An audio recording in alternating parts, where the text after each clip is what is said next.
കുതിരാനും അയ്യപ്പ ക്ഷേത്രം നമ്മളിപ്പോൾ കാണണമെങ്കിൽ ഈ സമയത്ത് വരണം കേട്ടോ, മഴക്കാലത്ത് വരണം.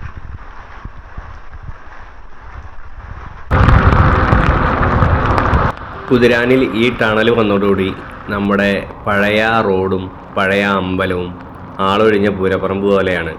അതിനു മുമ്പ് നമുക്ക് പാലക്കാട് നിന്ന് തൃശ്ശൂരിൽ പോകുന്ന ഭാഗത്ത് ടണൽ അവസാനിക്കുന്ന ഭാഗത്ത് ഒരു ചെറിയൊരു വെള്ളച്ചാട്ടമുണ്ട്. അപ്പോൾ നമ്മളത് കണ്ടിട്ട് നമുക്ക് പഴയ റോഡും ആ അമ്പലവും നമുക്ക് കാണാം.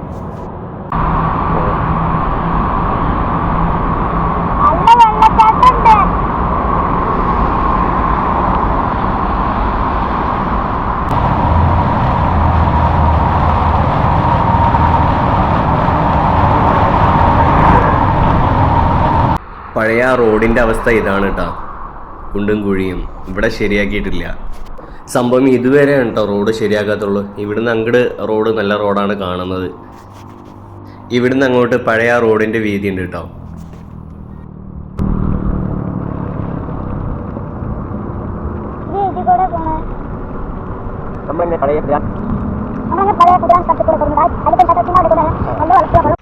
ഇതാണ് ഇരുമ്പുപാലം. ഈ ഇരുമ്പുപാലത്തിലാണ് ഏറ്റവും കൂടുതൽ ബ്ലോക്ക് ഉണ്ടാവുക. കാരണം ഇവിടെ വീതി കുറവാണ്. അന്ന് ഈ ഇരുമ്പുപാലം കഴിഞ്ഞ് കിട്ടിയ എല്ലാ വണ്ടിക്കാർക്കും ഒരു ആശ്വാസമാണ്. നമ്മളൊക്കെ എത്ര തവണ ഇവിടെ ബ്ലോക്ക് പെട്ടിരിക്കണം. കൂട്ടുകാരെ, ഞാനിപ്പോൾ ഉള്ളത് കുതിരാനിലാണ്. കുതിരാനിൻ്റെ ടണൽ വന്നതോടുകൂടി നമ്മുടെ പഴയ കുതിരാൻ ക്ഷേത്രവും അതേപോലെ പഴയ റോഡും നമ്മളെ പൂരം കഴിഞ്ഞ് കഴിഞ്ഞാൽ പറമ്പ് പോലെയാണ്. ആരും ഇല്ല, ആളും അനക്കവും ഇല്ല. അപ്പോൾ അവിടുത്തെ കാഴ്ചകൾ നിങ്ങൾക്ക് കാണിച്ചു തരാം. പതിവ് നമുക്ക് അമ്പലം കാണാം. താഴത്തൊരു ബൈക്ക് നിൽക്കുന്നുണ്ട്. അപ്പോൾ ഇതിൻ്റെ ഉള്ളിൽ ഒരാളുണ്ട്. സത്യത്തിൽ ഇവിടെ ആരെയും കാണാനൊന്നുമില്ല കേട്ടോ, ചുറ്റും ഏകാന്തത. അമ്പലത്തിൽ കയറി ചെന്നാൽ കാണുന്നത് ശിവൻ്റെ അതേപോലെ അയ്യപ്പൻ്റെ പിന്നെ പാർവതി ദേവിയുടെയും വിഗ്രഹമാണ് കേട്ടോ ഉള്ളത്. പിന്നെ ചെറിയൊരു മണ്ഡപമാണ്. അതിൽ കൊത്തുപണിയൊക്കെ ചെയ്തിട്ട് നല്ല രസമുണ്ട്. നല്ല പെയിൻ്റൊക്കെ കൊടുത്ത് നല്ല സിമ്പിൾ വർക്ക് ബട്ട് ഹമ്പിളാണ്. നല്ല രസമുണ്ട്. കുതിരാൻ്റെ എഴുത്തൊക്കെ പേർന്നു പോയി. ഇപ്പോൾ ഇവിടുത്തെ വരുമാനത്തിൻ്റെ അവസ്ഥ നമുക്ക് മനസ്സിലാക്കാം. 24 മണിക്കൂറും വാഹനങ്ങൾ പോയിരുന്ന റോഡാണ്. ഇപ്പോൾ അതിൻ്റെ അവസ്ഥ നോക്കിയേ. അപ്പോൾ നമുക്ക് അമ്പലത്തിലേക്ക് കയറാം കേട്ടോ. ശബരിമല പോലെ ഇവിടെയും 18 പടികളാണ്. ആരുമില്ല. കയറി ചെല്ലുമ്പോൾ ഒരു ഭയമൊക്കെ ഉണ്ട് കേട്ടോ. വേറെ ഒന്നിനല്ല, മൃഗങ്ങളെയാണ്. കാരണം ആൾക്കാരും വണ്ടികളൊന്നും ഇല്ലാതായി കഴിഞ്ഞാൽ മൃഗങ്ങളൊക്കെ ഉണ്ടാവും തൊട്ടടുത്ത്. അവരെയാണ് പേടിയുള്ളത്. അകത്ത് ആരെയും കാണുന്നില്ല കേട്ടോ. മുമ്പ് എപ്പോഴും ആൾക്കാരുണ്ടായിരുന്ന സ്ഥലമാണ്. അതേപോലെ പൂജ ഉണ്ടായിരുന്ന സ്ഥലമാണ്. വഴിപാട് കൗണ്ടറാണ്. വഴിപാട് കൗണ്ടർ തുറന്നിട്ടേ കുറേ കാലമായ പോലെയാണ് കാണുന്നത്. ഒരു കാലത്ത് ഇവിടെ ഈ അമ്പലത്തിലെ എല്ലാ ദിവസവും ഇവിടെ അന്നദാനം വരെ നടത്തിക്കൊണ്ടിരുന്നതാണ്. ഇപ്പോൾ അന്നദാനം അങ്ങനെയുള്ള ആൾക്കാരെ കാണുന്നില്ല. ഇപ്പോൾ പഴയ പോലെ വരുമാനമില്ല ഈ അമ്പലത്തിന്. കാരണം പറഞ്ഞു കഴിഞ്ഞാൽ എപ്പോഴും ആൾക്കാരുണ്ടായിരുന്ന സ്ഥലമായിരുന്നു. അതേപോലെ തന്നെ ഇതിൻ്റെ മുന്നിലൂടെ പോകുന്ന വാഹനങ്ങളിൽ നിന്ന് ധാരാളം പേര് കാണിക്കയായി ഇതിൻ്റെ സന്നിധിയിലേക്ക് പൈസ എറിഞ്ഞു കൊടുത്തിട്ടുണ്ടായിരുന്നു. അപ്പോൾ അതിന്നൊക്കെ നല്ല വരുമാനം കിട്ടിയിരുന്ന അമ്പലമായിരുന്നു. എറിഞ്ഞു കൊടുക്കുന്ന പൈസ എടുക്കാൻ വരെ 2-3 ആൾക്കാരെ നിർത്തിയിട്ടുണ്ടായിരുന്നു. ഇതിലൂടെ പോയിട്ടുള്ളവർ മുൻപ് കണ്ടിട്ടുണ്ടായിരിക്കും അതൊക്കെ. നല്ല അടിപൊളിയാട്ടോ, എനിക്കിഷ്ടമായി.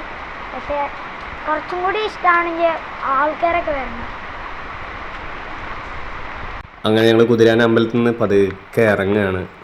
ഇതിൻ്റെ ഫ്രണ്ടിലുള്ള മുരുകൻ്റെ പ്രതിമ അത് നല്ല രസമുണ്ട്. ഇവിടുത്തെ ആംബിയൻസും മൊത്തത്തിൽ അടിപൊളിയാണ് മുമ്പത്തേക്കാൾ. മുൻപ് ഈ റോഡിലൊന്നും ഇങ്ങനെ ഇരിക്കാനും കൂടിയും പറ്റില്ല. ഇന്നാണെങ്കിൽ എത്ര വേണമെങ്കിലും ഇരിക്കാം. ഇനി കുതിരാൻ്റെ ആ ഭാഗത്തേക്ക് കൂടിയിട്ട് നമുക്കൊന്ന് പോയി നോക്കാം കേട്ടോ.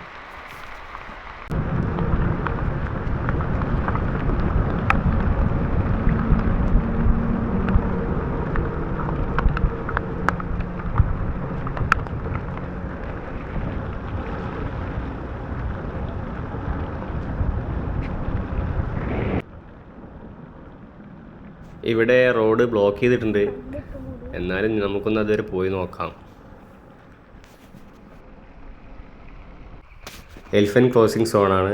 ആനകൾ പോകുന്ന സ്ഥലമാണ് കേട്ടോ അത്. ടണൽ വന്നതോടുകൂടി ഇഷ്ടം പോലെ ആനകൾ ഇത് കൂടെ കടന്നു പോകുന്നുണ്ട് കേട്ടോ. അപ്പോൾ നിങ്ങൾ കുതിരാൻ സന്ദർശിക്കുകയാണെങ്കിൽ ഈ മഴക്കാലത്ത് തന്നെ സന്ദർശിക്കണം. അപ്പോഴാണ് ഇവിടുത്തെ ഇതിൻ്റെ ഒരു ഫീലിംഗ് നമുക്ക് കിട്ടും. നല്ല തണുപ്പ്, അതേപോലെ കോടമഞ്ഞിറങ്ങിയിരിക്കുക. പിന്നെ ഇപ്പോൾ കുതിരാൻ ടണൽ വന്നതോടുകൂടി നമുക്ക് ഈ വഴിക്കുള്ള വണ്ടികളും കുറവാണ്. വണ്ടികളല്ല, ആരുമില്ല ഈ ഭാഗത്ത്, ആരുമില്ല. അതേപോലെ വണ്ടികളില്ല, ആൾക്കാരില്ല. ഞാൻ ഇങ്ങോട്ട് വന്നപ്പോൾ ആകെ 1-2 പേര് വന്നു, കണ്ടു, പോയി. ബാക്കി ഒരൊറ്റ കുട്ടി ഈ ഭാഗത്തില്ല. അപ്പോൾ നിങ്ങൾ വന്നു കഴിഞ്ഞാൽ നമുക്കൊരു കാടിൻ്റെ വന്യത നമുക്കറിയാം. ഹൈവേ തൊട്ടടുത്ത് നാഷണൽ ഹൈവേ അതാ പോകുന്നുണ്ട്. അപ്പോൾ അതിൻ്റെ തൊട്ടടുത്ത് ഇങ്ങോട്ട് വരികയാണെങ്കിൽ ഇവിടെ കാടിൻ്റെ വന്യത എന്താണെന്ന് അറിയാം. അതേപോലെ നമ്മൾ വരുമ്പോൾ നമുക്കൊരു ഭയം ഉണ്ടാവും. കാരണം പറഞ്ഞാൽ അതിൻ്റെ ഉള്ളിൽ സൗണ്ട് കേൾക്കുന്നത് പക്ഷി അങ്ങനെയുള്ള വന്യജീവികളുടെ സൗണ്ട് ചെറുതായിട്ട് കേൾക്കുന്നുണ്ട്. അപ്പോൾ ഇവിടെ വന്നു കഴിഞ്ഞാൽ നിങ്ങൾക്ക് അതിൻ്റെ ഒരു എക്സ്പീരിയൻസ് നിങ്ങൾക്ക് കിട്ടും. അപ്പോൾ കുറേ കാടിൻ്റെ ഉള്ളിൽ പോകേണ്ട ആവശ്യമില്ല. നമ്മുടെ ഹൈവേയുടെ തൊട്ടടുത്ത് തന്നെയാണ് കുതിര. അപ്പം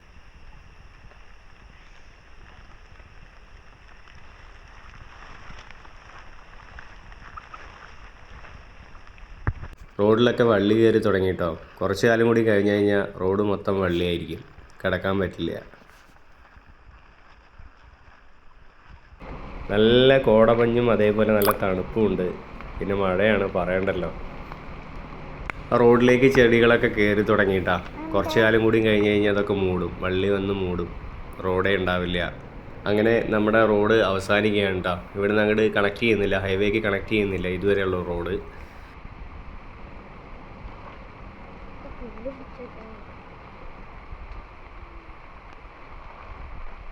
പോവാൻ പറ്റില്ല.